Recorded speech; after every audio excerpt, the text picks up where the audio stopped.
ہاں جی بس بھائیو، اللہ کی قسم اگر اللہ راضی ہے تو موت سے خوبصورت کوئی پیغام کوئی نہیں۔ اگر اللہ راضی ہے تو موت سے خوبصورت کوئی پیغام کوئی نہیں، اور اگر اللہ ناراض ہے تو موت سے خوفناک کوئی پیغام کوئی نہیں ہے۔ اور اللہ کو راضی کرنے کے لیے بادشاہ کو فقیر نہیں بننا پڑتا، فقیر کو بادشاہ نہیں بننا پڑتا، بس کی محمد سے وفاتوں نے تو ہم تیرے ہیں، یہ جہاں چیز ہے کیا لوح و قلم تیرے ہیں۔ 3 بر اعظم کی حکومت ہے عمر بن عبدالعزیز کی، عمر بن عبدالعزیز 3 بر اعظم پر حکمران، یہ کراچی بھی ان کی حکومت کا حصہ ہے۔ اور ان کے انتقال کا وقت آتا ہے تو رجا بن حیوہ کو بلا کر فرماتے ہیں کہ رجا، میں نے 3 خلفاء کو قبر میں ڈالا، ان کے کفن کی گرہ کو کھول کے دیکھا تو ان کا چہرہ قبلے سے ہٹ چکا تھا اور رنگ کالا پڑ چکا تھا۔ کون؟ عبد الملک ابن مروان سگا چچا، ولید بن عبد الملک چچا زاد بھائی اور عبد الملک کا بیٹا، سلیمان بن عبد الملک کا بیٹا اور چچا زاد بھائی۔ سلیمان کی ڈیڈ باڈی جب قبر کے قریب کی گئی تو ہلنے لگا، ایسے سے ہلنے لگا، تو اس کے بچوں نے کہا، ان کے بچوں نے کہا ہمارے باپ زندہ ہیں، موت نہیں تھی، سکتہ تھا۔ تو عمر بن عبدالعزیز نے فرمایا بھتیجو، زندگی نہیں ہے بل عجل اللہ بالعقوبہ، عذاب قبر جلدی شروع ہو گیا، جلدی اپنے باپ کو چھپاؤ، جلدی اپنے باپ کو چھپاؤ۔ تینوں کے چہرے قبلے سے ہٹے، رنگ سیاہ۔ یہ کیا کرتے تھے؟ زانی، اللہ کی قسم زانی نہیں تھے، شرابی، اللہ کی قسم شرابی نہیں تھے، میں 1300 سال کے بعد قسم اٹھا رہا ہوں، شرابی نہیں تھے، زانی نہیں تھے، بے نماز نہیں تھے، روزہ نہیں چھوڑتے تھے، حج نہیں چھوڑتے تھے۔ ولید بن عبد الملک روزانہ تہجد میں 10 سپارے کھڑے ہو کر نماز میں پڑھتا، تلاوت کرتا، 10 سپارے۔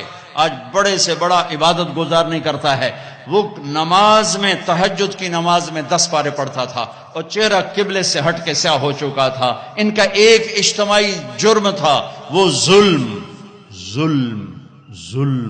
ظالم تھے، ظلم، حکم، اپنی حکومت بچانے کے لیے خون بہایا۔ عمر بن عبدالعزیز نے عدل قائم کیا، کوئی لمبی تہجدیں نہیں پڑھی، لمبے روزے نہیں رکھے، عدل قائم کیا۔ تو رجا کو بلا کے فرمایا رجا، میرے جانے کا وقت آ چکا ہے، دیکھنا قبر میں اتر کے میرا اللہ میرے ساتھ کیا کرتا ہے۔ جب جنازہ قبر کے قریب آیا اور قبر میں اتارنے لگے تو ایک پرچہ آیا ہوا میں گھومتا ہوا اور عمر کے سینے پر گرا۔ اٹھا کے دیکھا گیا تو لکھا ہوا تھا براءۃ من اللہ لعمر بن عبدالعزیز من النار، اللہ نے عمر بن عبدالعزیز کو جہنم سے نجات دے دی۔ 3 بر اعظم کی حکومت، 3 بر اعظم۔ ہمارا ایم پی اے کہتا ہے جھوٹ کے بغیر سیاست نہیں ہے، لعنت بھیجو سیاست کو جو کل کو تجھے سیاہ منہ کے ساتھ اللہ کے دربار میں کھڑا کرے۔ ہمارا تاجر کہتا ہے جھوٹ کے بغیر تجارت نہیں، دفن کر دو اس تجارت کو جو قیامت کا دن تجھے کالا منہ کر کے اللہ کے سامنے کھڑا کرے۔ سچ یہ چمکتا سورج ہے اور جھوٹ سیاہ کالی رات ہے، ظلم و ستم سیاہ کالی رات ہے۔ 3 خلفاء نے ظلم و ستم سے اقتدار جمایا۔ عمر بن عبدالعزیز نے عمر فاروق کی یاد کو زندہ کر دیا اور اللہ نے یہ تحفہ دیا کہ قبر میں جانے سے پہلے پرچہ گر رہا ہے، قبر میں اتارا گیا۔ رجا قبر میں اترے، کفن کو کھولا، فرماتے ہیں میں نے کیا دیکھا؟ میں نے یوں دیکھا جیسے 14ویں کا چاند قبر میں اتر آیا ہو، چہرہ قبلے کی طرف، چاند جیسا چمکتا چہرہ۔ حکومت کیسے کی؟ عید کا موقع آیا، 12 بچے تھے، ماں سے آ کر کہنے لگے ماں جی عید قریب ہے، ابا سے کہو کپڑے تو لے کر دیں۔ 3 بر اعظم پہ حکومت ہے۔ ماں کون ہے؟ فاطمہ بنت عبد الملک۔ سیاست کی تاریخ میں اس سے بڑی سیاسی عورت کوئی نہیں آئی، آج تک تو نہیں آئی، کل آئے ہوئے تو مینوں پتہ کوئی نہیں، آج تک کوئی نہیں آئی۔ دادا بادشاہ، باپ بادشاہ، 4 بھائی بادشاہ اور خامند بادشاہ، 7 نسبتوں سے شہزادی۔ عمر گھر میں تشریف لائے، فاطمہ کہنے لگی بچے کپڑے مانگ رہے ہیں۔ عمر کہنے لگے فاطمہ میرے پاس تو پیسے نہیں، میں کپڑے کہاں سے لے کر دوں؟ اب دونوں میاں بیوی خاموش بیٹھے ہوئے ہیں. فاطمہ کہنے لگی ایک ترکیب میرے ذہن میں آئی ہے. کہو. کہا اگلے مہینے کی تنخواہ ایڈوانس لے لیں, میں اس سے کپڑے بنا لیتی ہوں اور روٹی کا خرچہ مزدوری کر کے نکال لوں گی. کہا ہاں یہ ٹھیک, یہ ٹھیک. باہر نکلے ان کے خزانچی مزاحم, وہ بھی انہیں کی تربیت یافتہ. مزاحم بھائی وزیر خزانہ کا جی بھائی ہمیں اگلے مہینے کی تنخواہ ایڈوانس دے دیں, ہم نے بچوں کے کپڑے بنانے ہیں. انہوں نے کہا امیر المومنین ابھی دیتا ہوں, بس آپ لکھ کے دے دیں کہ آپ 1 مہینہ زندہ رہیں گے, پھر میں دے دوں گا. اب مجھے لکھ کے دے دیں کہ آپ 1 مہینہ زندہ رہیں گے, پھر میں آپ کو تنخواہ دے دوں گا. چپ ہو گئے, ایک لفظ نے بول کہ اللہ تیرا بھلا کرے. گھر آ کر فرمایا فاطمہ بچوں سے کہہ دو کہ تمہارا باپ کپڑے لے کے نہیں دے سکتا.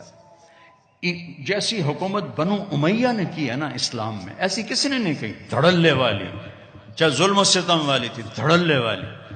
اب خاندان عید کی نماز کے بعد ملنے آ رہا ہے شاہی کر و فر میں, اور بچے بھی ملنے آ رہے ہیں سادہ لباس میں. تو عمر کہنے لگے بچوں آج تمہیں افسوس تو ہوگا کہ ہمارا باپ کپڑے بھی لے کے نہ دے سکا. ان کے ایک بیٹے تھے عبد الملک, یہ باپ سے بھی 2 قدم آگے تھے. کہنے لگے ابا جان آج ہمارا سر بلند ہے کہ ہمارے باپ نے خیانت نہیں کی, خیانت نہیں کی. اس کا صلہ کیا ملا کہ جیسے 14ویں کا چاند قبر میں اتر آیا ہو. 2.25 سال میں کسی بھیڑیے نے بکری پہ حملہ نہیں کیا. ایک چرواہے کی بکری کو بھیڑیے نے اٹھایا, چرواہا رونے بیٹھ گیا. ساتھی نے کہا رونے کی کیا بات ہے, یہ تو ہوتا ہی رہتا ہے. کہ بکری پہ نہیں روئے, میں عمر بن عبدالعزیز پہ رویا ہوں, مجھے لگتا ہے وہ آج مر گیا ہے. کہ وہ کیسے, کہ جب سے خلیفہ بنا ہے کسی بھیڑیے نے میری بکری پہ ہاتھ نہیں ڈالا. آج جو یہ بھیڑیا آیا ہے تو مجھے لگتا ہے عمر چلا گیا. وہی دن تھا جب عمر بن عبدالعزیز دنیا سے تشریف لے گئے تھے. بھائیو وہ تو 3 بر اعظم کی حکومت کر کے کہاں بڑے مقام لے گئے. ہم تو یہ چھوٹے چھوٹے افسر کھڑے ہیں.